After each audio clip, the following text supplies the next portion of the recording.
ஐயா அவர்கள் பேச வருமாறு அன்போடு அழைக்கிறோம். காலங்கிநாதர் ஜோதிட ஆய்வு மையம் முதல் முறையாக ரவிராஜன் அவர்களுக்கு மனதான பாராட்டு. நண்பர்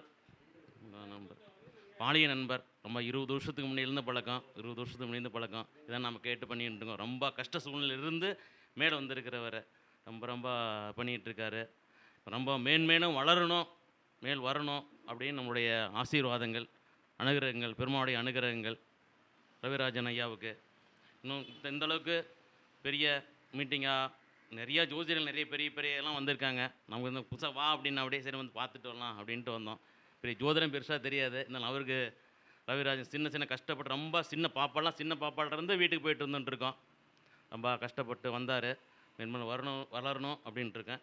அதனால் இப்போ ஜோதிடத்தில் எல்லாம் சொல்கிறது பெருசாக சொல்லிட்டுருங்க, எல்லோரும் புக்கை பார்த்து படிச்சுட்டு இருக்காங்க அப்படிங்கிற நம்மளுடைய கருத்துக்கள். இருந்தாலும் நாம் என்ன பண்ணால் ஒரு தேவதை உபாசனையை வச்சுக்கணும். உபாசனை வச்சுட்டோம்னா சொல் பழிதான் இருக்கும். வரக்கூடிய மக்கள் நம்மளை பார்க்குறாங்க அப்படின்னா அவங்கள்ட்ட முகங்குனியாத பேசணும். வாங்க, எதுக்கு வந்திருக்காங்க, என்ன பண்ணி எதுக்கோசரம் கேட்குறாங்க, என்ன பண்ணுறாங்க அப்படிங்கிறதுக்கோசரம் அவங்களுக்கு வந்து கருத்து வேறுபாடு முறையாக சொல்லி அதிக செலவு இல்லாத சின்ன கருத்துக்களில் ஒரு தெய்வ வழிபாடு பண்ணுங்கள், தெய்வ உபாசனை பண்ணுங்கள், அதை தீபம் போடுங்க அப்படி சொன்னால் அவங்க நல்லாயிருக்கும் அப்படிங்கிற ஒரு கருத்துக்கள் தெய்வாங்க. ஒவ்வொருத்தருக்கும் இது மாதிரி சொல்லும்போது நல்லாயிருக்கும். தெய்வத்துக்கு வழிபாடு பண்ணும்போது ஒரு தெய்வத்தை நம்ம இத்தனை பேர்த்துக்கு நான் வாக்கு சொல்லிகிட்டு இருக்கோம், பணம் சொல்லிகிட்டு இருக்கோம் அப்படிங்கும்போது ஒரு கணபதியோ முருகனையோ உபாசனையை வச்சு சித்தி எடுத்துக்கணும். சித்தி எடுத்துகிட்டு வாக்கு ஸ்தானம் நம்ம குடும்பத்துக்கும் பாதிப்பு இருக்காது. எவ்வளோ நம்ம 10 ரூபா வருமானத்துக்கோசம் இந்த பூஜையில் பண்ணிட்டு ஒரு வேலையை செஞ்சுட்டு இருக்கோம், ஜோதிடம் பார்த்துட்டு இருக்கோம். நம்ம குடும்பத்தையும் பார்க்கணும், நம்ம சந்ததியிலையும் பார்க்கணும். இல்லை அந்த காலத்தை சொல்லுவாங்க, ஜோசியம் பார்த்த வீடெலாம் சரியில்லை அப்படின்னு சொல்லுவாங்க. நிறைய புதுசாக கம்ப்யூட்டரோ மற்ற ஏதோ நிறையா கற்றுட்டுருக்காங்க. கற்றுட்டுருக்கிற வரையில் நம்ம ஒரு உபாசனை தெய்வம் நமக்கு பாதுகாப்பாக இருக்கும், ஒரு கட்டாக இருக்கணும்.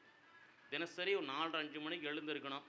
எழுந்திரிச்சு நம்ம குளிச்சுட்டு அந்த சாமியை தியானம் பண்ணிவிட்டு ஒரு 108 முறையாக தியானம் பண்ணிக்கணும். நம்ம சுவாமியை நமக்கு ஒரு கட்டாக இருக்கணும். வாக்குஸ்தானத்தில் அமையணும் நம்ம சாமிகள். முதல் தெய்வம் விநாயகர். விநாயகர் நம்ம பிடிச்சிட்டாவே சகல தெய்வம் நம்மக்கிட்ட வந்துடுவாங்க. முதல் கடவுள் விநாயகர் வந்துட்டாவே மற்ற சுவாமியெல்லாம் வந்துடுவாங்க அப்படிங்கிற ஒரு விதிகள். அதற்கு மேலேங்கும்போது சூரியன் சந்திரன் அப்படிங்கிற ஒவ்வொரு கிரகத்தும் 2 எழுத்து மட்டும் வந்துட்டுருக்கு. சித்தர்கள் சொன்னது நீங்கள் செஞ்சுருக்கிறதே காலங்கி சித்தர்கள் அப்படின்ட்டு இருக்காங்க. பெரிய மந்திர உபாசனை பண்ண தேவையில்லை. சித்தர்களே உங்களுக்கு சித்தர்கள் தான் வச்சு தான் இந்த ஓலைச்சுவடிகள் அப்படிங்கும்போது ஒவ்வொரு நவகிரகத்துக்கும் 2 எழுத்து தான். ஒவ்வொரு நவகிரகத்துக்கும் இது நவகிரகத்துக்கு 2 எழுத்து, நட்சத்திரத்துக்கு 2 எழுத்து தான் வரும். பீஜ மந்திரங்கள்னு சொல்லுவாங்க. அந்த மந்திரத்தை உபாசனை பண்ணால் அதுவே போதும் நமக்கு. மற்றவங்களும் சொல்லித்தரலாம். படிக்கிற பிள்ளைங்களுக்கு காயத்ரி மூல மந்திரம் சொல்லித்தரலாம், சரஸ்வதி மூல மந்திரம் சொல்லிக் கொடுக்கலாம், நம்மகிட்ட வரவங்கள்ட்ட சொல்லிக் கொடுக்கலாம். அவங்களுக்கு கஷ்டத்தில் வர்றாங்க அப்படின்னா அவங்களுக்கு கஷ்டத்துக்கு தகுந்தால் போல் விநாயகருக்கு